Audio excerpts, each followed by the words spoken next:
شہادت کی ایک داستان میرے پاس ہے. جب میں مکہ میں دیکھتا ہوں مجھے مکہ میں شہید نظر آتے ہیں. اسلام پہ سب سے پہلی شہید ہونے والی اس اسلام کے اندر شہادت کی تاریخ رقم کرنے والی وہ زنیرہ اور سمیہ ہیں جس کو ابو جہل نے پکڑا اور ان کو کہا کہ تم نے یہ کیا کیا, آبا و اجداد کا دین کیوں چھوڑ دیا؟ میں تمہیں اتنی ماروں گا, اتنی سزا دوں گا کہ تم برداشت نہیں کر سکو گی, کیونکہ تم سنت نازک ہو, تم کمزور ہو, تمہارا جسم میری سزا برداشت نہیں کرے گا. لیکن میں سلام عقیدت ان دو خواتین کو پیش کرتا ہوں جنہوں نے تاریخ کے اندر ایک نیا باب رقم کیا کہ ابو جہل تو جو مرضی آئے کر لے, اتنی طاقت لگاتا ہے لگا لے, لیکن جو ایمان کی حرارت ہمارے سینے میں داخل ہوئی ہے, جو اللہ کی محبت, اللہ کا عشق, اللہ کے محبوب کی محبت, اللہ کے محبوب کا عشق ہمارے سینے میں داخل ہوا ہے. اب سینے سے جان تو نکل سکتی ہے لیکن ایمان نہیں نکل سکتا. ابو جہل نے اتنی مارا کہ زمین آنکھیں نکال دی, حضرت سمیہ کی آنکھیں نکل گئی. اب روینہ پھر رہی ہے, کبھی اس دیوار پہ ہاتھ, کبھی اس دیوار پہ ہاتھ, کیونکہ اس نے آنکھوں پہ مارنا شروع کیا تھا, بینائی چلی گئی.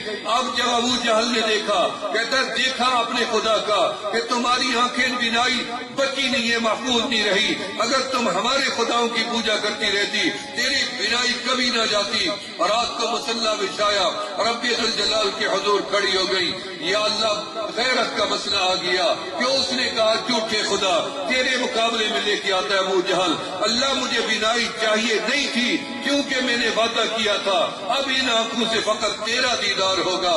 لیکن ابو جہل نے تانا دیا, اللہ مجھے بینائی چاہیے. جب صبح اٹھی تو رب نے بینائی بھی واپس کر دی. ابو جہل نے دیکھا کمزور نہیں ہوتی, پھر کیا کیا کہ 2 اونٹ منگوائے, ایک سے ٹانگ کو باندھ دیا, دوسرے سے ٹانگ کو باندھ دیا کہ اب بتاؤ کہ اب تمہارے ساتھ کیا ہونے والا ہے, کہ میں نے تمہارے جسم کے 2 ٹکڑے کر دینے ہیں. اب تمہارے امتحان کا وقت آ گیا کہ تمہارا ایمان کتنی مضبوط ہے. میں اسلام عقیدت پیش کیوں نہ کروں ایسی عظیم خاتون کو جس نے اپنے جسم کے 2 ٹکڑے تو کروا دیے لیکن دنیا کو بتا دیا کہ اللہ کا دین سب سے بڑا ہے. پھر مدینے چلے, مدینے میں دیکھے 10,000 میرے نبی کے غلام, شہیدوں کی لمبی داستان ہے. احد میں جا کے دیکھے سید الشہداء امیر حمزہ رضی اللہ تعالیٰ عنہ کے ٹکڑے ہو گئے, کان کٹ گئے, آپ کی ناک کو کاٹ دیا وحشی نے, آنکھیں نکال دی, ہونٹ کاٹ دیے, کلیجہ سینہ پھاڑ کے باہر نکال دیا, ہندا نے کلیجے کو چبا دیا. میرے آقا علیہ السلام نے چچا کے جسم کو دیکھا, رونے لگ گئے.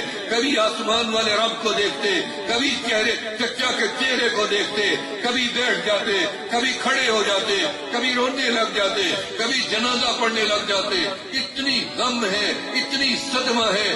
کبھی نبی علیہ السلام نے فرمایا مجھے اتنی بڑا صدمہ نہیں ملا اتنی میرے چچا کے ساتھ ہوا. پھر میں نے دیکھا کہ وہ مصعب ابن عمیر بھی شہید ہوئے, ایک اور صحابی بھی ان کے ساتھ ہیں. حتیٰ کہ مجھے مدینہ منورہ میں کچھ لوگوں نے بتایا کہ احد کے پہاڑ پہ بارش آئی, بارش کا طوفان بہتا ہوا ان قبروں کو کھولتا ہوا چلا گیا. ان میں سے جو میت تھی شہداء کی صحابہ کی وہ پانی کے ذریعے باہر آ گئی. اس میں ایک ایسا شہید بھی ملا جس کا ایک انگوٹھا ان کی تھوڑی پہ لگا ہوا تھا, تو کسی نے طاقت کے ساتھ اس انگوٹھی کو پیچھے ہٹایا تو اس سے خون کا فوارہ دور جا گرا. تو اس نے سوچا, پھر چھوڑ دیا, واپس جا کے سوراخ پہ کھڑا ہوا تو پھر خون رک گیا. تو سمجھ یہ بات آئی کہ 1400 سال گزر گئے, شہید کا خون بھی زندہ ہے.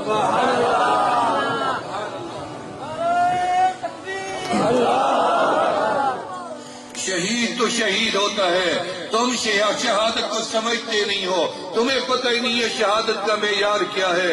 اس کے اندر کبھی تمہیں جان سے پیار ہے, کبھی تمہیں مال سے پیار ہے, کبھی تمہیں اولاد سے پیار ہے, کبھی تمہیں پیسے سے پیار ہے, کبھی تمہیں دینار و درہم سے پیار ہے, کبھی سونے سے پیار ہے, کبھی تم اللہ کے دین سے پیار کر کے دیکھو. سودے بازی کا وقت نہیں رہا, سودا بازی کرنے نہیں ہوتی تو امام عالی مقام سودا بازی کر کے خود بھی اپنی جانوں کو بچا کے مدینے چلے جاتے۔ اللہ کا دین، اللہ کی ملاقات کو پسند کرنے والے نبی کا خاندان تھا۔ کربلا کی وادی کے اندر ظلم کی بھی داستان ہے، قربانی کی بھی داستان ہے، ظلم بھی تاریخی ہے اور قربانی بھی تاریخی ہے۔ اس طریقے سے پھر مجھے مدینہ منورہ کے ان شہیدوں کو بھی سلام عقیدت پیش کرنا ہے جو بقیع میں سوئے ہیں، جو احد میں سوئے ہیں، جو حرہ کے شہداء وہ سوئے ہوئے ہیں، تبوک میں ہیں، خیبر میں ہیں، خندق میں ہیں۔ یہ بھی تو میرے نبی کے غلام ہیں۔ کسی ماں نے ان کو جنا تھا، کسی نے چھاتی سے لگا کے دودھ پلایا تھا، یہ بھی کسی ماں کی اولاد تھی، میرے نبی کے غلام تھے۔ پھر مکہ مدینہ سے نکل کے آؤ، پھر پتہ چلے گا عرب سے نکل کے آؤ، افغانستان میں شہید ہیں، بغداد میں شہید ہیں، شام میں شہید ہیں، لبنان میں شہید ہیں، فلسطین میں شہید ہیں، حتیٰ کہ قسطنطنیہ میں شہداء کی قبریں موجود ہیں، روم میں شہداء ہیں، عثمانیہ میں شہداء ہیں، آپ کے پاکستان میں بھی شہداء موجود ہیں۔ شہداء کی ایک لمبی داستان ہے، کبھی ختم نہیں ہو سکتی، کیونکہ جذبہ جہاد اور جذبہ شہادت قیامت تک جاری رہے گا۔ لہذا وہ دن آیا یکم محرم الحرام، دنیا کی تاریخ کے اندر سب سے پہلا لقب پانے والا امیر المومنین کا سیدنا عمر بن الخطاب رضی اللہ تعالیٰ عنہ، نماز کے اندر، محراب کے اندر، مصلی رسول پہ، میں اللہ کے گھر میں ہوں، کتنی لوگ یہاں حج کر کے آئے ہوں گے بیٹھے ہیں، ایسے بھی خوش نصیب ہوں گے جو اس سال ہو کے آئے ہوں گے۔ جا کے دیکھو وہ ممبر بھی آج موجود ہے، مصلی بھی موجود ہے، وہ قرآن بھی موجود ہے، وہ خون کے قطرے میرے مظلوم میں مدینہ سیدنا حضرت عثمان غنی رضی اللہ عنہ کے وہ اوراد اور وہ قرآن، وہ خون کے قطرے آج بھی موجود ہیں۔ ہم ان کی شہادتوں کو کیسے بھول جائیں؟